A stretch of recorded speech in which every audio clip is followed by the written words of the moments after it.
जालना महानगरपालिका निवडणूक लागली आणि सर्व नागरिकांची उत्सुकता शिगेला पोहोचली। कारण मागील 9 वर्षांपासून जालना शहरात नगरसेवकच नसल्यामुळे संपूर्ण विकास खुंटला होता। कारण गल्लीबोळ्यात ठिकठिकाणी उघड्या नाल्या, मुकाट कुत्र्यांचा वावर, मुकाट जनावरे, घाणीचे साम्राज्य हे पसरले आहे। प्रभाग क्रमांक 4 मधील नागरिकांना सुद्धा वाटत होतं की कुठेतरी प्रशासक लागल्यामुळे या अडचणीला आपल्याला सामोरे जावे लागत होते। आणि आता दिनांक 15 जानेवारी रोजी जालना महानगरपालिका नगरसेवक पदाची मतदान प्रक्रिया पार पडणार आहे। या मतदान प्रक्रियेमध्ये गोरगरिबांच्या अडीअडचणीला धावून जाणारा नगरसेवक आम्ही निवडणार आहे। आणि हा नगरसेवक रफी कॉलनी, गांधीनगर या भागातील नागरिकांनी आपल्या भावना व्यक्त केल्या आहेत की त्यांना ॲडव्होकेट फारुख तोंडीवाले हे नगरसेवक पाहिजे, कारण त्यांचं प्रत्येक नागरिकांसोबत चांगले संबंध आहे। एका फोनवर ते धावून येतात आणि दवाखान्यात सुद्धा काही अडीअडचणी असल्यास ते धावून येतात व सतत नागरिकांच्या संपर्कात राहतात। त्यामुळे येणाऱ्या निवडणुकीमध्ये आम्ही त्यांनाच विजयी करणार असल्याच्या भावना या प्रसंगी या स्थानिक नागरिकांनी व्यक्त केल्या आहेत। प्रबंधभूमी महाराष्ट्र न्यूजसाठी प्रतिनिधी सुनील भारती, जालना।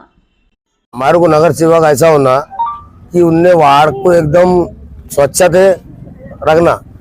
क्या अब यहाँ देखो तो पूरे यहाँ से वहाँ तक वाल्मीकि नगर, चमड़ा बाजार, गांधीनगर, जहाँ वहाँ देखे तो पूरा कचरा, नालिया, 9 घंटा गाड़ी बराबर टाइम पे आ रही, 8 दिन में, 10 दिन में, 12 दिन में नला आ रहे। क्या इतना बेकार हाल है। तो हमने इसके लिए जो है तो फारूक भाई को चुने वाला है कि फारूक भाई कर सकते हैं। उनका वार्ड देखो जाके उधर का 3 नंबर वार्ड उनका एकदम ऐसा रखे उन्होंने गार्डन के सर का है।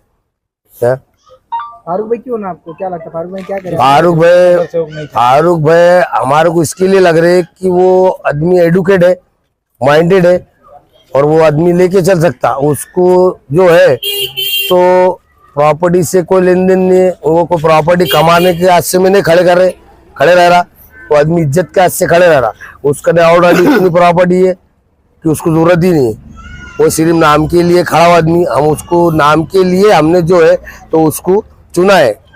और वो आदमी ऐसा है कि विकास करने वाला आदमी है और हमको विकास करने वाला आदमी लगता। हमने इतने सालों से समझो लाए लोगों को, कोई हमारे वार्ड का विकास हुआ नहीं। क्या इसके लिए हमने वो आदमी को चुने। क्या नाम है आपका? शेख लतीफ, शेख रशीद। नगर पालिका के इलेक्शन जब भी महाराष्ट्र में नज़दीक आते हैं तो सबसे पहला सवाल आता है कि आपका नगर सेवक कैसा होना चाहिए। नगर सेवक ऐसा होना चाहिए, नगर सेवक के ऊपर क्या होता है कि नगर सेवक हमारे वार्ड का डेवलपमेंट करना चाहिए। जैसे कि नाली है, रोड है, ये तो छोटी बात है। जैसे कि आप सब जानते हैं हमारे मुल्क हिंदुस्तान में हम सबके हालात किस तरीके से है, क्योंकि हमारे मुल्क में एजुकेशन की बहुत कमी है। तो जैसे कि जनाब फारूक वकील साहब और जनाब अमजद खान साहब ये दोनों एजुकेटेड है। अब हमारे जो जनाब फारूक वकील साहब है ये जो है एजुकेशन के हिसाब से बात करते हैं, और जो हमारे जनाब अमजद खान साहब है ये एक जज्बे से बात करते।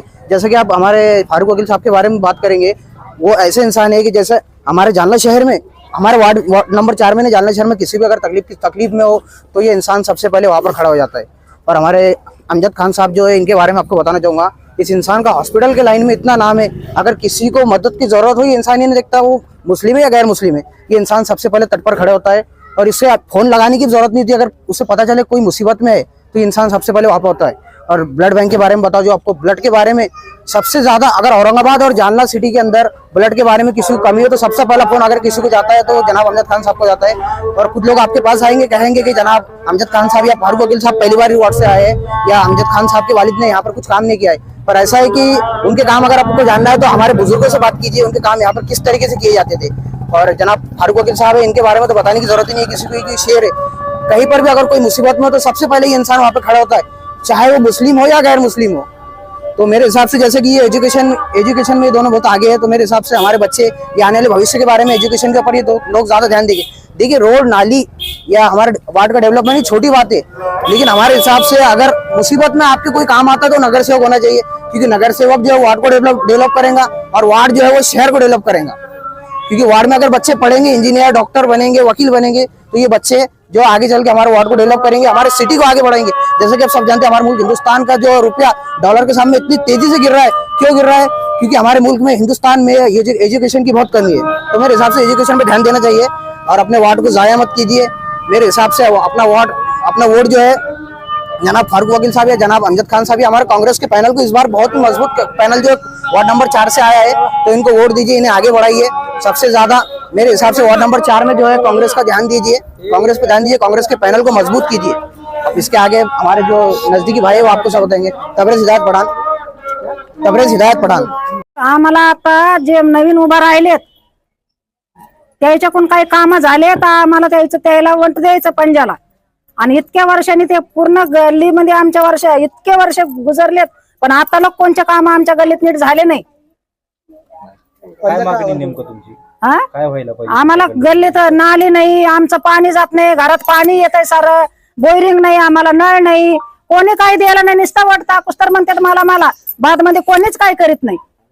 आता जे काम नाही केले नाही केले, बाकी कोणीच नगरसेवकाने काम नाही केले। आता जे नवीन उभा राहिले त्याच्याकडून फारूक भैया त्याच्याकडून आम्हाला जे काम होते ते करून घ्यायचे आणि आम्ही पंजाला वोट देऊ। हंसाबाई गुलाबराव साळवे। ताज्या व महत्त्वाच्या बातम्या बघण्यासाठी प्ले स्टोअरवर जा, प्रबलभूमी ॲप डाउनलोड करा व या धावपळीच्या जीवनात अपडेट रहा।